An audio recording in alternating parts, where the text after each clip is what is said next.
ఈ పొలంలో ఉన్న రైతన్నను ఆశ్చర్యం కలిగించే విషయాలు చెప్తా ఉన్నాడు. ఈ రైతన్నను అడిగే, అన్న మీ పంటలేకి ఎవరైనా ఎన్యూమరేషన్ చేయడానికి ఎవరైనా వచ్చారా అని. ఈ రైతులే కాదు, ఎక్కడ రాష్ట్రంలో ఉన్న ఏ రైతుని అడిగినా కూడా, అన్న ఎవరి పొలంలోకి కూడా, ఏ రైతు దగ్గరికి కూడా పొలంలోకి ఎవరు కూడా ఎన్యూమరేషన్ కు రాలేదన్నా అన్న మాట వినిపిస్తుంది. కృష్ణా కలెక్టర్ ఇచ్చిన ప్రొసీడింగ్, ఈ ప్రొసీడింగ్స్ లో కృష్ణా కలెక్టర్ ఏమంటాడు తెలుసా?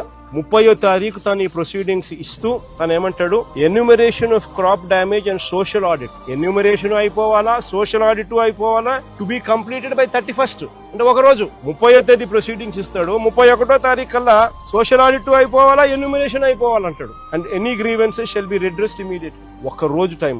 అంటే ఎంత నిర్దాక్షిణ్యంగా వీళ్ళు ఎవడో కూడా వీళ్ళ టైం ఇచ్చింది ఒక రోజు. అంటే దాని అర్థం ఏంది?